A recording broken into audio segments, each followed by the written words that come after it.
I shouldn't stop recording this. Hello and welcome to the Healing Haven podcast. My name is Dr. Colleen Sierra, and I'm here today with Miss Kendra Vargas. Thank you so much for being here, Kendra. Thanks for having me. I'm excited. I'm excited too. And today we are talking about navigating through infertility. So if this has ever been something that you've struggled with now in the past, you're worried about in the future, this episode's for you. How about I introduce you to Kendra, and then we're going to jump right in. Kendra A. Vargas, LCPC, MPHC. What does MPHC stand for? PMHC. So I'm certified in perinatal mental health through Postpartum Support International. Yeah. Nice. Yeah. Lots of alphabet soup going on. It is. Well done. Is a culturally responsive and inclusive psychotherapist, clinical supervisor, consultant in perinatal mental health and group trainer. Excuse me. She has 10 years of experience in the field of mental health and has practiced in a variety of settings, including community mental health and private practice. As the founder of Authentically You Psychotherapy, I love that name, by the way, Kendra operates a solo practice where she provides individual and group therapy. Additionally, she provides consultation services and conducts trainings, focusing on developing and integrating groups into private practice settings, as well as various topics on perinatal mental health. Kendra is certified in perinatal mental health and holds a certification through Postpartum Support International. Kendra also runs ongoing fertility support groups for people utilizing assisted reproductive technologies. Oh, I've never heard that term. Such as IUI, IVF, and surrogacy for family planning, which is an area she has deep personal connection and compassion for, as well as a pregnancy after infertility group to support those pregnant after a difficult fertility journey. Oh, you're doing such good work in the world. Thank you for being here. Thank you. Yeah, I appreciate that. Thanks for having me. Yeah. Absolutely. So as we were just talking about, what I really want to do on this podcast is make space for therapists to be humans too, because we know the personal and the professional are so linked, but I think there's a misconception, especially by clients, that like therapists and psychology is what we do. Our lives must be easy and we handle challenges effortlessly. And, I want to be a part of disrupting that common misconception. Yeah. Can you tell us a little bit about how you got into and why you developed such a passion for working with women going through infertility? Yeah, absolutely. It goes way back. But first of all, thank you for having me. I'm so excited. But yes, yeah. So I'd say probably back in, 2008 is when my husband and I got married, and I got off the birth control like 6 months later, and just thinking that, okay, it's time, we're going to try. I was 28, I think 29 at this time. And then we were trying and trying and trying. Pregnancy test after pregnancy test that was just negative. And this went on probably, I'd say, on and off for about 6 years. Within that 6 years, unfortunately, my doctor at the time didn't really, I think because I was under 35, she still felt like I had time, and there wasn't anything that she was seeing, and just like basic testing that was coming up. So at that point I decided to just kind of like, I'm going to go back to grad school, I'm going to do all the things. But as life continued to happen, we continued to try. So it got really hard at a point where the thoughts started to turn into, is this ever going to happen? And I always saw myself, and I was never the person that like saw this future for myself, and I'm going to be married by this time and a mom by this time. But I knew I was going to be a mom. Like, I just knew kids were everything to me. So that vision that I had just started to kind of fade, and it even impacted our relationship. Like, having sex was not always fun, and things like that. So there, and you can't pretend that's not there. Yes. And so then, we were the first to like tell all of our friends, like, we're going to start trying. And, and then everyone kept passing us up and passing by and having kid number 1, number 2. And, it was definitely a hard balance of trying to be happy for others and also feeling that grief of like, oh my gosh, like, and envy and jealousy and like a lot of different mixed emotions. So I had an OB who finally, I think I was 34, And she's like, you know, after some testing, we had found like a polyp inside my uterine wall. It wasn't that big, but had that removed, thought maybe that's what it was. Everything was looking good overall. And I remember my OB said, can we transition you into fertility care, like through a fertility clinic? I think it's time to maybe explore things like IVF. And I just like lost it. I started crying. I like fell into her arms. I love her. She just opened her arms, and this was 2015. I was 34 going on 35. And she's like, I have a fertility doctor who I love. She gets people pregnant. Like she's amazing. She's like, so I'm going to send you to her, but I know I'm going to see you again. I know you're going to come back to me, and I'll be, you know, kind of helping you through the pregnancy. She's like, I know it's going to happen for you. So this was during a time where no one was really talking about infertility. No one was talking really about IVF and surrogacy and all the things other than the celebrities, right? So in my mind, I was like, this is not my work. That's it. It was like, I just remember like Juliana Rancic was like, I loved her, right? Like I just loved hearing her story. Oh my God, you're right. Yeah. She was like the big one. Yes. She was like early on, and I just remember feeling like so connected to her. And they lived here too, so there was just like a strong connection. And I was just like, oh my gosh, watching her do these shots, but again, no one in my world had ever gone through this, so I was terrified of just all of it, but also like the cost, right? And after learning more, I learned that Illinois is one of the states that does give coverage, but again, it does depend on the company and everything. So we went and met with a fertility doctor.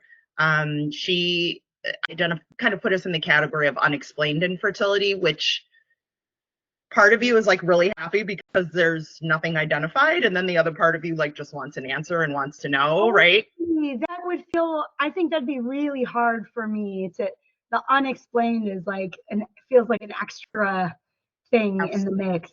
Yes. And my clients really struggle with that one too. And it's you want answers. It's not that you want there to be a problem, but like, yeah, you kind of do. Like you kind of want there to be something identified so that we know, okay, if we're going to move forward with this plan, how do I know if it's going to work if it's unexplained and we don't even know what's going on? So we put our trust in her, and we were really, I will say, like, you know, going through IVF, that was a recommended treatment.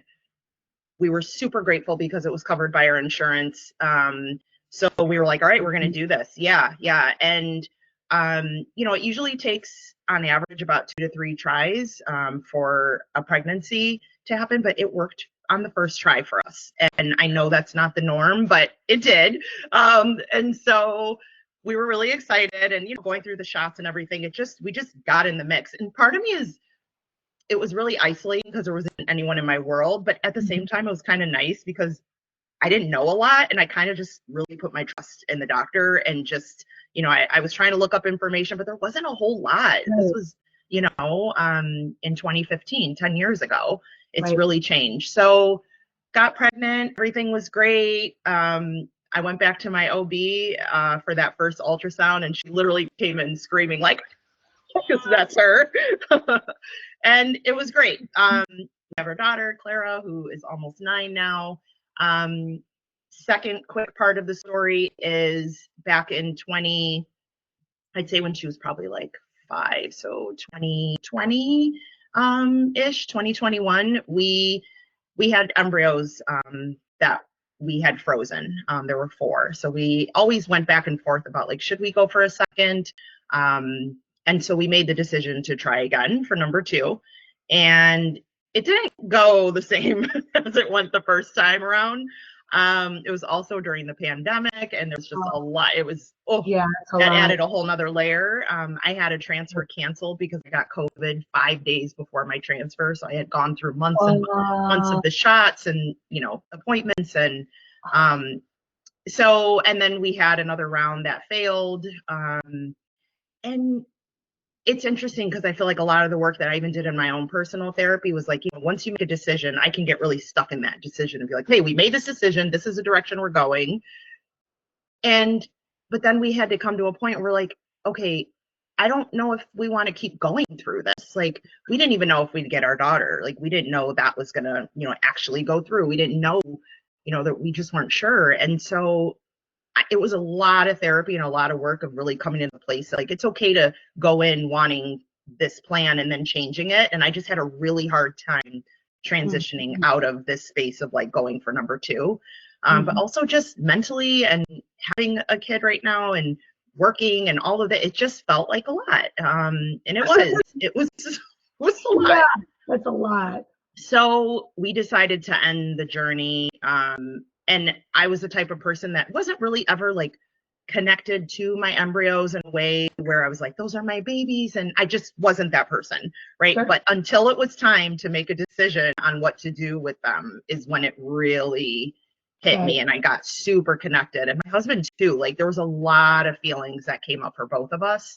So that was a really tough decision, to just kind of end and make the decision, kind of what to do with the embryos. And yeah, so we got an only child here, and I'm okay with that. It's interesting. You think that, oh, it doesn't take a lot of space in my brain. Like, I'm not stressing about it. But the minute like we got over that hump and made that decision and truly exited that whole journey, oh, the relief and the space that came up for us, I didn't realize how consuming it had been.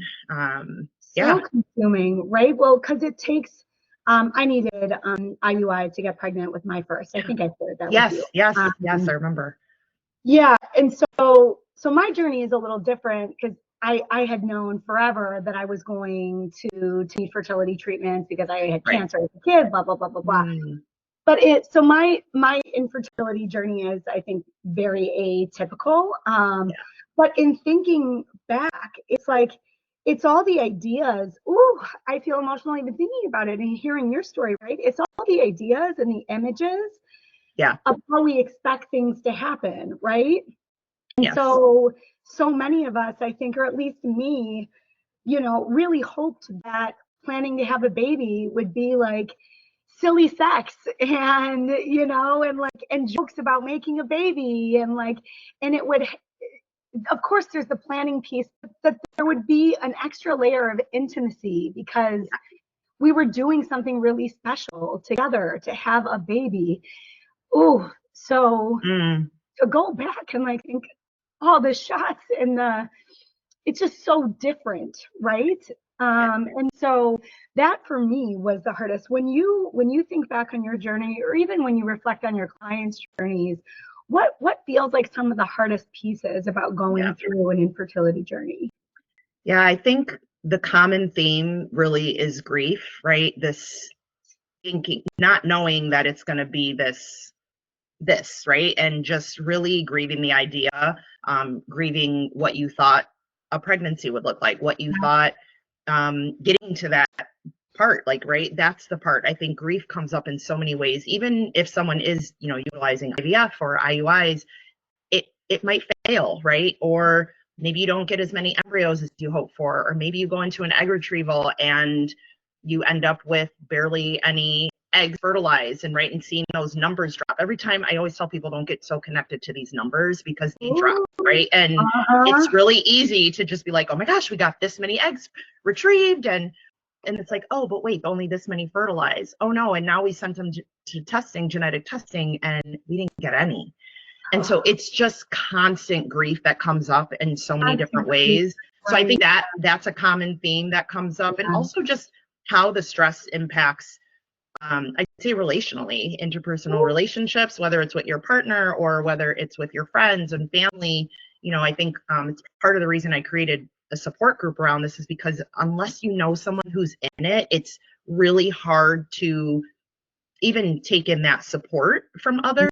And people mean well, and sometimes people don't always say the greatest things. But even when they are supportive and showing up for you, it's really different when you find someone who's in it with you. So I think understanding how it impacts relationships, and really normalizing that and validating that for clients. And I started to see it within myself, right? Being able to make choices and around like showing up to a friend's baby shower, or even just an event, right? Like, I don't know if I want to go to this event because I'm going to have to go in the bathroom and give myself shots at 8 o'clock, right? Or, I know someone's going to announce a pregnancy. And so a lot of times it's just that unknown and that uncertainty of what's going to show up in these environments. So, I think that's another big piece of the puzzle that's hard to kind of figure out and navigate. Yeah. Absolutely. Absolutely. Can you say more about specifically the relationship piece and how being in the middle of an infertility journey, how you feel like that impacted yours or again, your clients? Like, what are the typical things that come up during that time? I'm thinking back to my own, and it was a lot. It was a lot. It was really hard. Yeah, I think so. We have, I think I look at my caseload and think of the clients that I have and I've worked with, and I've got clients that are single parent by choice or working towards, going through fertility treatments, and that feeling really isolating and not having a partner, even though they've decided and made that decision that this is the direction I want to go and I have support, right? But still, it can feel really isolating and lonely doing it by yourself, right? And then people, I'd say, even that have a partner, oftentimes, especially if we're looking at male-female relationship, we're going through a lot. We're going through the shots. We're going through, and they go the one time to give their sperm, and that's it, right? Yeah. So and that's the truth, right? Like, no hate, no shade. That's how it goes. Yes. So oftentimes I have clients even have a hard time connecting with their partner because they're just not in it the same way, right? They're still a part of it and they have their own experiences, which are completely valid, right? And oftentimes I see that the partner will try to really hold it together and stay strong and be that one that's giving the hope and the motivation and just cheering them on, but can also be having their own personal experiences as well. So it's definitely valid, right? Whatever it is that they're going through, but there can be a disconnect when someone's, talking through this experience or and the partner's like, it's fine, we're going to do this, we got this. Or it's like, yeah, well, you know what? I don't know if I feel so confident in that right now. And that's okay, right?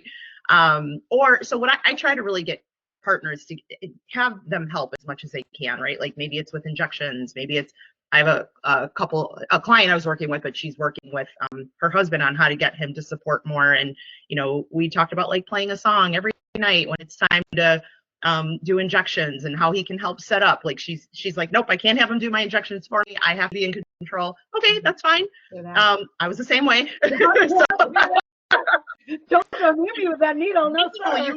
You slam cabinets and toilet seats way too hard. Like I don't want. Totally. Yep. No, all good there. So it's really like trying to help how everyone can get involved, but that's where I see a lot of the stress. You see sometimes an imbalance of how people are responding to this process. And so one partner may not seem as stressed as the other. And that can create some difficulty and some challenging situations where there just can, again, this is something that can create a disconnect. And then I'd say like relationally with friends, I mean, I can even relate to just kind of backing away from people that were pregnant or trying to really prepare myself mentally to show up in these spaces. But really what I think my husband and I did a really good job was just having that communication. Do you feel like you can go to this? Because it's okay. We don't have to go, right? Like, and just knowing that you have an out but then it was always, well, what do I say? I feel bad. But that means I'm not a good friend, right? It's all those messages that continue to make it hard. So those are a lot of the common challenges I think that come up, especially relationally, family too. If you think about like, culturally, if people aren't having babies like left and right in their family, maybe mom, has 6 kids or her mother, got pregnant a lot of times. And then here you are that you're not getting pregnant, right? There's a lot of shame and guilt that can come with that. And those messages of like, what's wrong with my body? What's wrong with me? And then like this makes me kind of disconnected from my family. Like they all get pregnant like that. How come that's not happening for me? So then there can also be that disconnect even in the family system. So much isolation, right? That's just like such a major theme. Like I've got to give the shots. I've got to disappear. Like nobody understands this. It's just there's so much isolation. A lot of isolation, a lot. And it, even with the support, right? Even like you think about people that struggle with depression, right? You can be surrounded by all the people, all the support, and still feel so lonely and isolated. And I see that really often, you know, and again, that's why the group that I created as a result of this, it was something I could have benefited from. Right. I actually told my fertility doctor the day I terminated from the clinic, I was, I think, 8 weeks pregnant, terrified. And I was, you know, I loved them. I love the clinic. I love the nurses, everyone. And she was like, is there anything else you could have used, you know, being here, anything we could have done better? And I was like, it was just lonely. I was like, I just wish I had like someone in it with me. And we're all sitting in the waiting area, like in very, you know, having these shared experiences. And I'm like, I just want to like talk to them, but like everyone's quiet and just waiting to be called. And I told her, I said, I'm going to come back when I'm trained and all that. And I'm like, I'm going to create a fertility group and I'm going to need your support in that. And she was like, I will support you. Until this day, she's a great support. So it's great. I know. It's totally full circle and it's beautiful. But she's like, yeah, it is lonely. And so that having a space of other people, anyways, and there's so many, like there's online resources, right? There's a lot of ways to get that support, but that tends to be the best way. Yeah. No. At the end of the day, though, like it doesn't really, it's both, right? Yeah. Like we can be surrounded by support, and at the end of the day, we are alone in the bathroom giving ourselves the shot. Right. Period. You know, and so I think that can be a confusing experience for people where it's like, I have friends around me and or family or whoever it is, and like they're loving and they try hard and they mean well, and I still feel so fucking alone, and it's not enough. Right. You know, it's not, and it's what they see, right? It's what you decide to give and share, but it's the silent pieces of the journey that are really difficult for people to understand or even know that they exist, right? So, for example, you know, logging into your client portal to find out, you know, any type of results of a test you recently had, right? Like it's waiting for that phone call to let you know if there were any embryos created that we'll even be able to send off for genetic testing. It's you know, waiting the 2 weeks and not knowing in that 2 weeks to find out if you got pregnant, or if there's, you know, a pregnancy at all. And people don't know what you go through in just that waiting. Oh, just, you know, don't think about it. Just no, you're like so close to either getting to what you want or completely starting all over again. Like, and it's those parts of that journey that people really just, they don't know unless they've either been in it themselves. Even so, there can still be differences, but it's a little bit different when, you know, I think when people just don't understand the ins and outs and the emotional ups and downs that come all throughout the process. That can be really hard because people don't want to keep talking about it either. Like, no, you don't understand. I just had to check the portal and I got the worst news. You know, they don't want to share all of that. Maybe they have some people they can do that with, but oftentimes you don't want to just keep talking about it over and over again. At least that's how I felt. Well, totally. Well, it's like, you know, you're obsessing about it. You know that that's like the only thing you can think about and focus on. And so I almost feel like sometimes we overcompensate where we're like, we feel like we're talking about it all the time. And maybe we are, maybe we're not. Maybe we're just thinking about it so much, you know? Yes. And it's like, I don't want to burden people or I need some space from it. But there's no winning. It all just feels bad. It all just feels bad. Yes. Yeah. It's in there. And like I said, I think even when we made the decision to end that journey altogether, I didn't realize how much space it was taking up. Like I couldn't, you can't see that other side, right? And that's the hard part because I do have a lot of clients that go through this process and don't end up with the baby, whether it's themselves getting pregnant or a surrogate or having to choose a new surrogate because they've gone through as many pregnancies or attempts to become pregnant that they can. I mean, there's so much that, and I think that's the part of the journey that's hard, is that there's always uncertainty and there's no guarantee.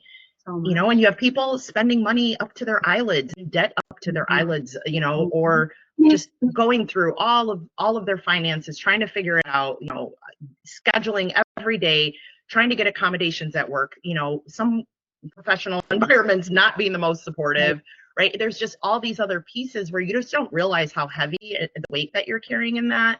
So sometimes when you are on the other side of it, whatever direction it goes, there is usually just, obviously there's grief, but there's also just an ability to move forward, right? And not sit in that unknown, because now you know, right? One way or another, you know. And sometimes that can, over time, bring a sense of peace that you haven't felt in a while. Totally. Yeah. I mean, listening to your story, hearing, like, remembering all of this stuff, to me, it just conjures trauma, right? Like, it can be, I think, traumatic for people. I remember we were told we'd never get pregnant again. It was a miracle we got pregnant the first time. Ugh. My second was an accident. We were looking into adoption processes and like whatever. And I was just walking down the street one day and I'm like, I feel pregnant. That's crazy. And I was. And it felt like such a miracle. But when that happiness and joy was so quickly overshadowed by extreme hypervigilance and anxiety, right? Yes, absolutely. Ooh, I didn't want to leave the house. I didn't want to get up. I literally wanted to sit on the couch with my feet elevated and like deep breathe and do nothing but just be calm and like, so can you talk about like listening to you make that decision with your husband about stopping the process? Like, oh my God, just how do people start to navigate this kind of trauma once it's over or they get pregnant again? You know, talk to us about that. Yeah, I think some of it you spoke to pregnancy after infertility, and the fears and anxieties and the traumas from that experience, you know, of the fertility journey that are still there, right? It's even just the identity piece, right? You get really into this place where like, okay, we're having fertility challenges, we're in treatment, like this, it gets familiar. We start to know what to expect, even if you don't know what the outcome is going to be, you know, okay, we've been through an egg retrieval, or, you know, we know what this process is. And transitioning, it becomes your identity, right? It's very consuming. And then transitioning into a space of expecting, that can take time, and that can feel, it brings on such a different stress and anxiety. And there's also, I often hear that people really struggle to connect with other pregnant people because if they go through the same journey and they don't carry those traumas and they don't carry those experiences, very different. It's different. And so I think that transition, I try to really tell people that, you know, it's okay, it's normal, but like, you really do want to take your time through that. You don't have to find out you're pregnant and announce, oh my gosh, and tell everyone and feel excited about it. Like, that can take time. I had a client who didn't, because of her journey, she didn't say the words "I'm pregnant" until she was, I think it was between 6 and 7 months pregnant. Oh my God. And I just remember her standing up. Vigilance, right? Oh, she stood up in the office and she just like yelled it one day and was just the release. And I just like stood up with her and I was like, yes, like I was crying with her, like all the emotions came. It was, I think it had taken her like 8 transfers or 8 or 9. And she finally got there and she was going to give up. She was going to be done. And because it was a lot, and that was understandable. So I think you have to continue to check in throughout the process, because that trauma and those experiences, sometimes you don't realize, because once you hop on that train, it just goes and you're like, oh my gosh. And then now we're doing another retrieval. Now we're doing another transfer. Now I have to go to where my surrogate is and make sure that she's still on board and show up for her appointments. And you get in it, and then she lost the baby, and then you start over again, right? Or whatever it is, right? The story is, over time, that can really be a lot, but you just want to keep moving forward. So I think I try to encourage people to take a break if you need to, right? Like, and that can be hard when you've got that clock going, or depending on how old you are and what the, you know, kind of what the contributing factors are. Right. But it can be hard to move forward. You kind of almost just don't allow yourself to feel it, because you just got to get to that end goal, right? That's right. It becomes such tunnel vision, right? Yes. And that's so understandable, but it can also come at a very high price. Yes. Yes. And and people start to notice, right? They start to notice, oh, it's showing up in the TV shows that I try to check out and watch my, guilty pleasures at night. And now they're going through fertility treatments, and the reaction you start to have, right? Like, try to really, like, what came up for you? What did you feel connected to that? Or did you feel like I can't watch the show anymore because it's reminding me of something? So really getting in touch with your body and noticing what's coming up, because sometimes you just keep going and you don't know what's coming up because you don't want to sit in that.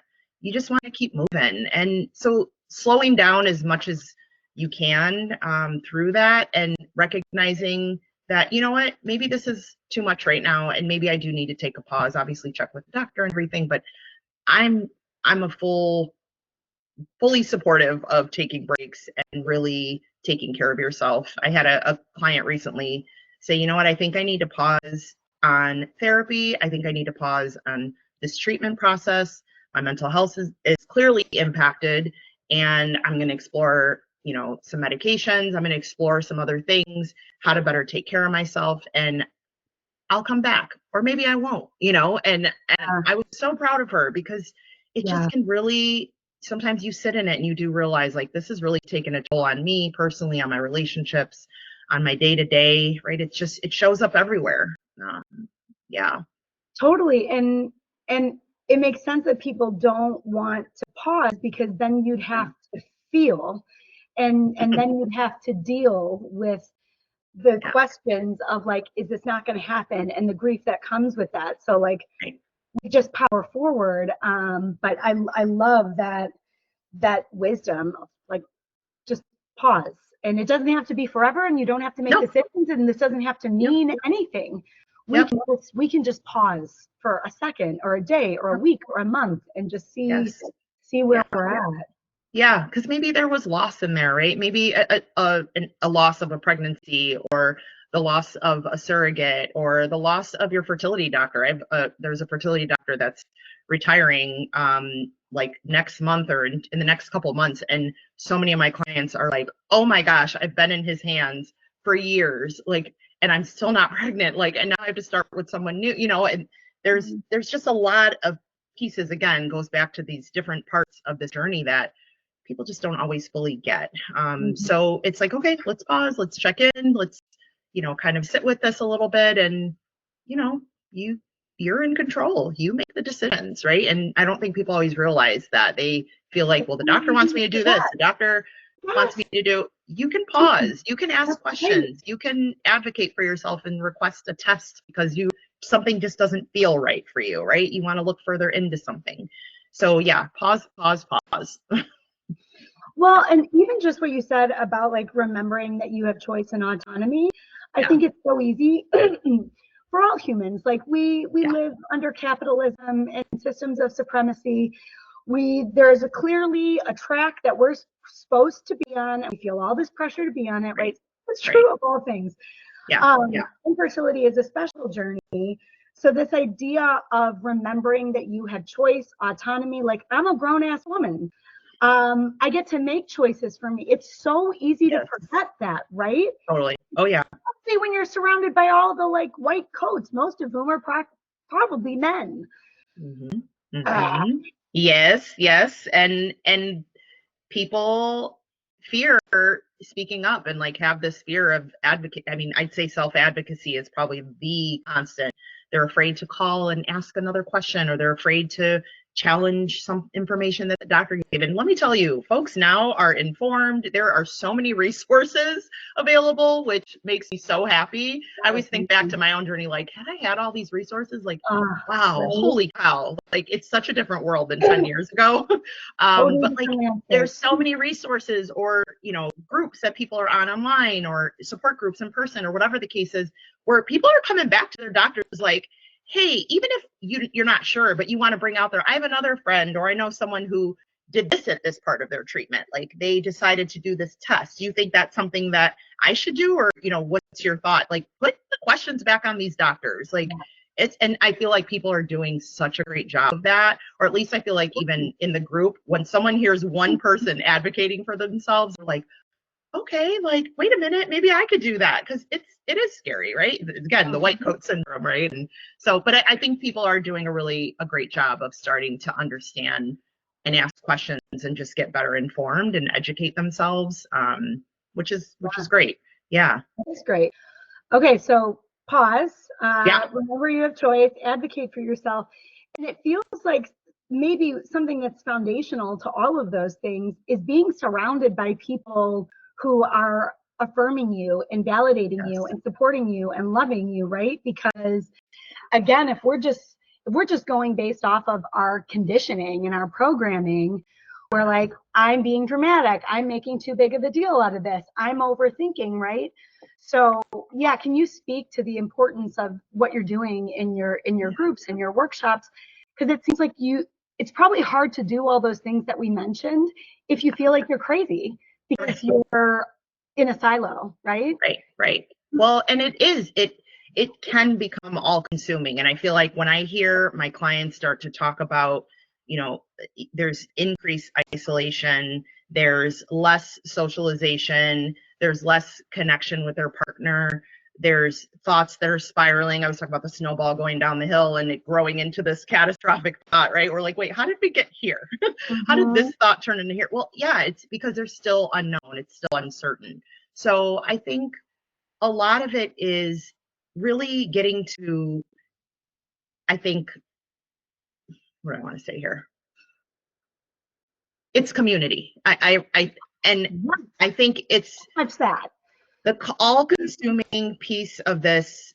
When you bring in some community and you start to connect with folks who maybe have been through it, or maybe are currently going through it, or have been through it, or know someone that's been through it, sometimes that can be helpful, sometimes it can be unhelpful. But I think community really you start to feel a little this like normal, feeling normalized in your experiences. And yeah, not this like, oh my gosh, I'm losing my mind here. Like, why does no one understand, right? Why, how come I feel so alone in this? So the fertility support group I started, it's been almost 6 years that group started.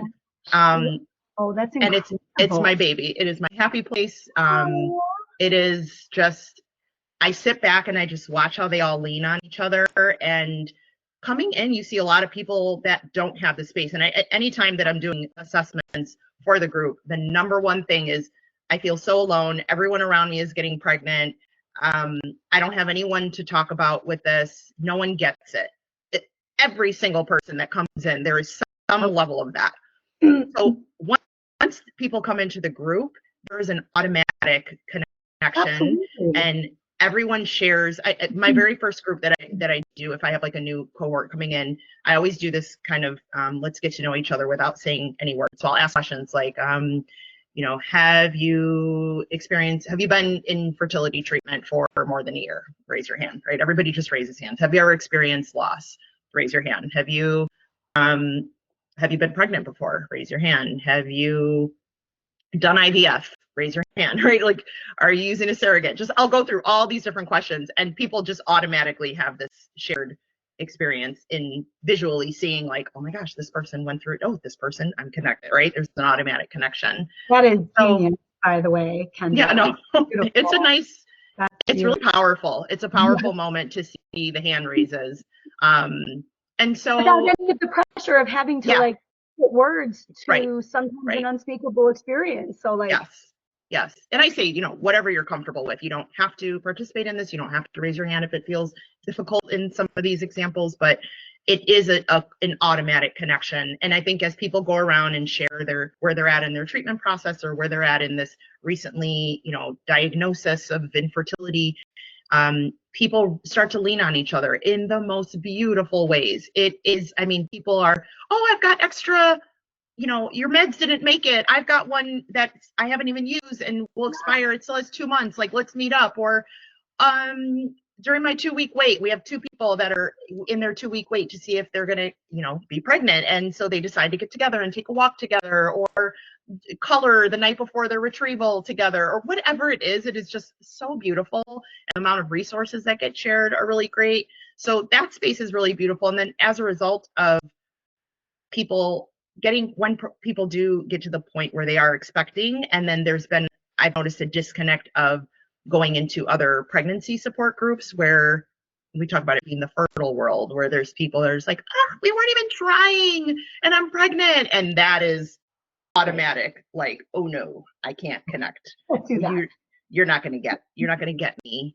I'm not going to feel supported in that. So that's why I created the pregnancy after infertility group. And that's been a really nice space where people can talk about the difficulty of transitioning from this one identity to now into this new identity, or, you know, the anxieties and stress that come up that are so specific to someone who's been in this journey. So that group's really been a beautiful space as well.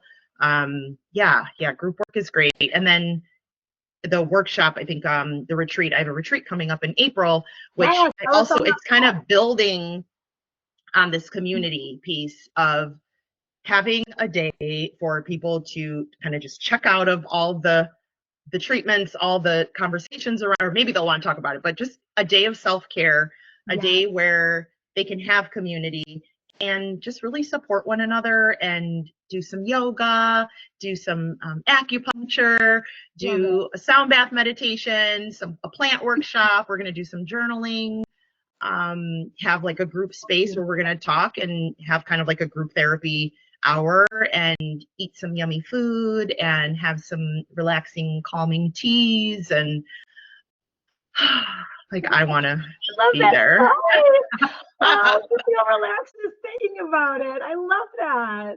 So yeah, I'm trying to really think of other ways that people can come together and continue to build on this sense of community, which I know that's a lot of what you're doing, and even just Healing Haven and this podcast and this community that you are building and growing. I think it's everything. It's everything. Everything. And like, we, generally speaking, especially white-bodied people, we have not been shown that way. It's just rugged individualism where everybody is struggling with different things, but everybody is struggling with something, but we're all struggling alone. And it just it makes no sense. But this is, no, it is. It's isolating, and it doesn't have to be, you know, you can make the choice. You can choose to not want to get people involved or tell anyone that you're going through this, and that's okay too. That can be all right. But I tend to worry about the folks that just, it's just me. No one else knows. No one else knows. And that's okay again. But also over time, I see that tends to shift. There's this sense of like, I need a sense of belonging somewhere. And sometimes it's just figuring that out. Maybe it's not your immediate supports or the people you thought that would be a support to you. And maybe it's creating a new kind of sense of community that feels a little bit different and gives you what you're needing, which is clearly some form of support.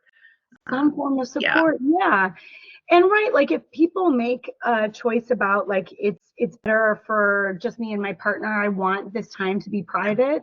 That makes sense, right? And that's so valid. And what I often feel like keeps people stuck in the silent stuff that you were talking about is shame. Because again, we've been taught, especially as women, let alone women of color, that like, we are the problem, we are broken, something is wrong with us. Something's wrong.